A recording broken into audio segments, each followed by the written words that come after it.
ಅಮಿತ್ ಶಾ ಅವರ ಒಂದು ಹೇಳಿಕೆ ದೇಶಾದ್ಯಂತ ವಿವಾದವನ್ನು ಸೃಷ್ಟಿ ಮಾಡಿದೆ. ಇಲ್ಲಿ ಅಂಬೇಡ್ಕರ್ ಅವರಿಗೆ ಅಮಿತ್ ಶಾ ಅವಮಾನ ಮಾಡಿದ್ದಾರೆ ಅಂತ ಆರೋಪವನ್ನು ಮಾಡಲಾಗಿದೆ. ಕಾಂಗ್ರೆಸ್ ಮತ್ತು ಬಿಜೆಪಿ ನಡುವೆ ಇದೇ ವಿಚಾರಕ್ಕೆ ಸಂಬಂಧಪಟ್ಟಂತೆ ಜೋರಾಗಿದೆ ಕಾಳಗ. ಅಂಬೇಡ್ಕರ್ ಅಂಬೇಡ್ಕರ್ ಅಂಬೇಡ್ಕರ್ ಅಂತ ಹೇಳಿ ಏನು ಹೇಳದೆ ಒಂದು ಫ್ಯಾಷನ್ ಆಗಿಬಿಟ್ಟಿದೆ ಇವರಿಗೆಲ್ರಿಗೂ, ಒಂದು ಫ್ಯಾಷನ್ ಆಗಿಬಿಟ್ಟಿದೆ ಇವರಿಗೆ. ಈ ಥರ ದೇವ್ರನ್ನ ಕರೆದಿದ್ರೆ ದೇವರೇ ಪ್ರತ್ಯಕ್ಷ ಆಗಿಬಿಡ್ತಾ ಇದ್ರು.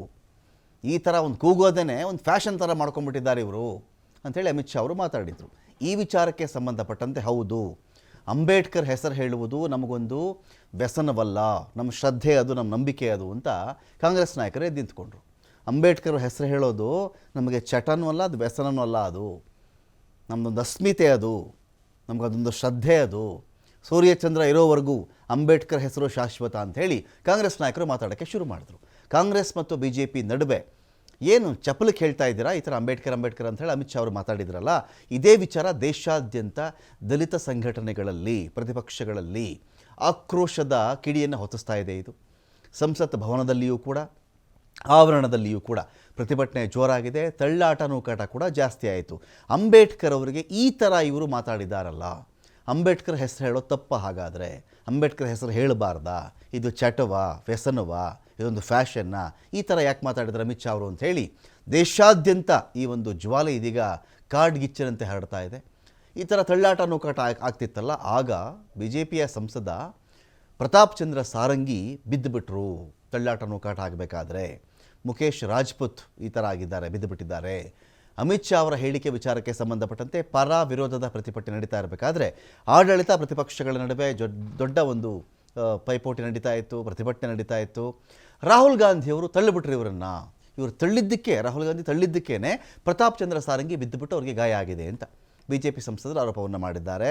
ನಾನು ಸದನಕ್ಕೆ ಹೋಗಬೇಕಾದ್ರೆ ಬಿ ಜೆ ಪಿಯವರು ತಡೆದ್ರಪ್ಪ, ಆಗ ಸಾರಂಗಿ ಅವರು ಕೆಳಗಡೆ ಬಿದ್ದಿರಬಹುದು, ನಾನು ಯಾಕೆ ಬಂದು ಅವರನ್ನು ತಳ್ಳಿ?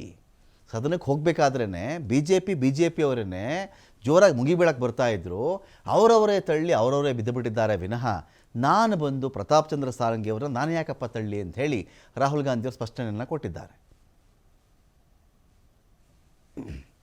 राहुल गांधी कौन सी जगह पे सर? सर किस जगह पे? किस जगह पे? सीढ़ी के ऊपर में मैं खड़ा हुआ था. You want to see blood, no? See, they want to see. यहाँ पे खड़ा हुआ था. धमका रहे थे तो वो हुआ है. हाँ हाँ किया है मगर ठीक है कोई मतलब धक्का मुक्की से हमें कुछ होता नहीं है. मगर ये एंट्रेंस है पार्लियामेंट हाउस की और हमारा अधिकार है अंदर जाने का, और बीजेपी के जो मेंबर्स हैं वो हमें अंदर जाने से रोक रहे थे. सेंट्रल इशू है जो आप लोग मांग कर रहे हैं अमित शाह के रेजिग्नेशन को लेकर. नहीं, सेंट्रल इशू है कि ये कॉन्स्टिट्यूशन पर आक्रमण कर रहे हैं और जो अंबेडकर जी की मेमोरी है उसका अपमान कर रहे हैं. ये पार्लियामेंट की एंट्रेंस है, इसमें मैं अंदर जाने की कोशिश कर रहा था तो बीजेपी के एमपी जो थे वो मुझे ऐसे रोकने की कोशिश कर रहे थे, धकेल रहे थे और मुझे धमका रहे थे, तो वो हुआ है. हाँ किया है मगर ठीक है कोई मतलब. ಇದಕ್ಕೆ ಹಿನ್ನೆಲೆಯಾಗಿ ಏನು ನಡೀತು ಅಂತ ನಾವು ಚೆಕ್ ಮಾಡಿಕೊಂಡಾಗ ರಾಜ್ಯಸಭೆಯಲ್ಲಿ ಡಿಸೆಂಬರ್ 17ನೇ ತಾರೀಕು ಅಮಿತ್ ಶಾ ಅವರು ಭಾಷಣವನ್ನು ಮಾಡ್ತಾ ಇದ್ರು.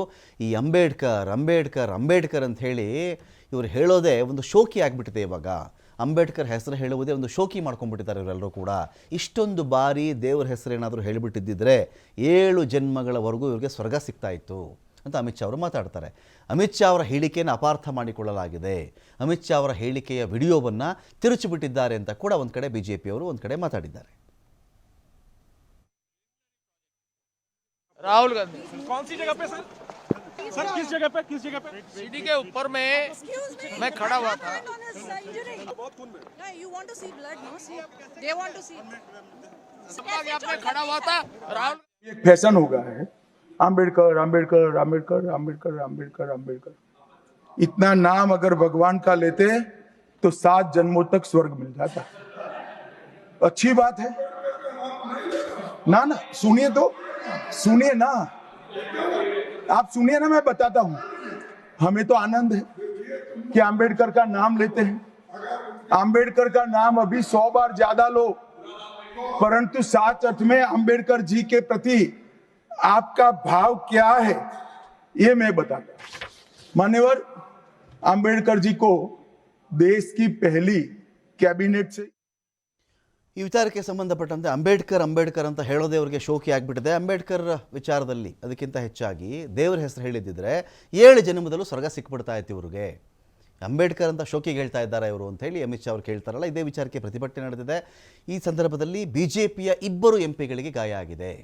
ಪ್ರತಿಪಕ್ಷ ನಾಯಕ ರಾಹುಲ್ ಗಾಂಧಿ ವಿರುದ್ಧವಾಗಿ ಇವರು ತಳ್ಳಿಬಿಟ್ರು, ಇವರು ನೂಕಿಯೇ ಅವರಿಗೆ ಗಾಯವಾಯಿತು ಅಂತ ಹೇಳಿ ಕೇಸ್ ಕೂಡ ದಾಖಲಾಗಿದೆ. ಈ ಕಡೆ ಲೋಕಸಭಾ ಸ್ಪೀಕರ್ಗೆ ಮಲ್ಲಿಕಾರ್ಜುನ್ ಖರ್ಗೆ ಅವರು ಪತ್ರವನ್ನು ಬರೆದಿದ್ದಾರೆ. ಪ್ರತಿಭಟನೆ ವೇಳೆ ನಮ್ಮ ಮೇಲೆ ದೌರ್ಜನ್ಯ ಮಾಡ್ತಾ ಇದ್ರು ಅವರು, ಸದನದ ಒಳಗಡೆ ನಮ್ಮನ್ನು ಬರದಂತೆ ತಡಿತಾ ಇದ್ದರು.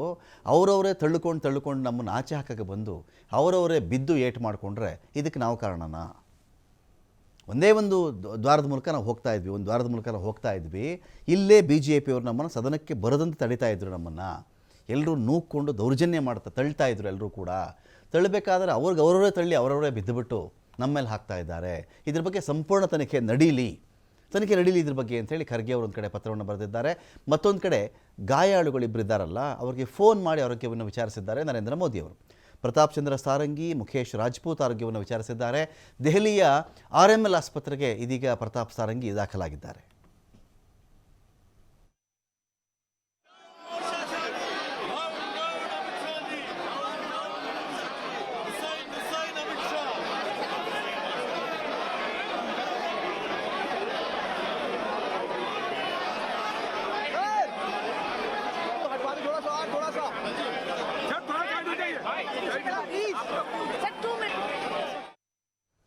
ಪ್ರತಿಭಟನೆಯಲ್ಲಿ ಮಲ್ಲಿಕಾರ್ಜುನ್ ಖರ್ಗೆ ಅವ್ರಿಗೂ ಕೂಡ ಗಾಯವಾಗಿದೆ. BJPಯ ಸಂಸದರು ನನ್ನನ್ನು ತಳ್ಳಿದ್ರು, ನೆಲದ ಮೇಲೆ ಕೂರುವಂತೆ ಒತ್ತಾಯಿಸಿದರು. ಇದರಿಂದ ಆಪರೇಷನ್ ಆಗಿರತಕ್ಕಂಥ ನನ್ನ ಮೊಣಕಾಲುಗಳಿಗೆ ಗಾಯ ಆಗಿಬಿಟ್ಟಿದೆ.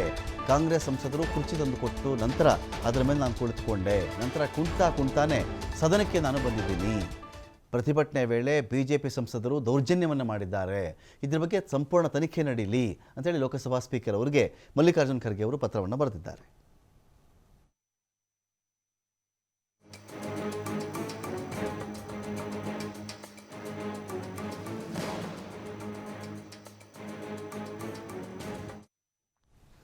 ಅಮಿತ್ ಶಾ ವಿರುದ್ಧವಾಗಿ ಹಕ್ಕುಚ್ಯುತಿ ನೋಟಿಸನ್ನು ಕಾಂಗ್ರೆಸ್ ನೀಡಿದೆ. ನೋಟಿಸನ್ನು ನೀಡಿದಂತಹ ರಾಜ್ಯಸಭೆ ಪ್ರತಿಪಕ್ಷ ನಾಯಕ ಮಲ್ಲಿಕಾರ್ಜುನ್ ಖರ್ಗೆ ಅವರು ಸಾಕಷ್ಟು ಮಾತಾಡ್ತಾ ಇದ್ರು. ಅವರು ಈ ಥರ ಯಾಕೆ ಮಾಡಿದ್ರು ಇವರು? ಅಮಿತ್ ಶಾ ಅವರ ಹೇಳಿಕೆ ಇದೆಯಲ್ಲ, ಇದು ಸಂವಿಧಾನ ಶಿಲ್ಪಿಗೆ ಮಾಡಿದಂಥ ಅವಮಾನ. ಇದು ಅವರ ಮಾತು ಸದನದ ಅವಹೇಳನಕ್ಕೆ ಸಮನಾಗಿದೆ ಅಂತ ಕೂಡ ಅವರು ಹೇಳಿದ್ದಾರೆ. ಆ ಕಾರಣಕ್ಕೆ ನೋಟಿಸ್ ಕೊಡ್ತಾ ಇದ್ದೀವಿ ಅಂತ ಕೂಡ ಹೇಳಿದ್ದಾರೆ. ಅವರು ರಾಜ್ಯಸಭಾ ಸಭಾಪತಿಗೆ ನೋಟಿಸನ್ನು ಕೊಟ್ಟಿದ್ದಾರೆ ಮಲ್ಲಿಕಾರ್ಜುನ್ ಖರ್ಗೆ ಅವರು. ಅಂಬೇಡ್ಕರ್ ಕುರಿತು ಅವಮಾನಕರ ಮಾನ್ಯಹಾನಕರ ಹೇಳಿಕೆಯನ್ನು ಕೊಟ್ಟಿದ್ದಾರೆ. ಇವರು ಟ್ವಿಟರಲ್ಲಿ ಈ ನೋಟಿಸನ್ನು ಹಂಚಿಕೊಂಡಿದ್ದಾರೆ ಜಯರಾಮ್ ರಮೇಶ್ ಅವರು.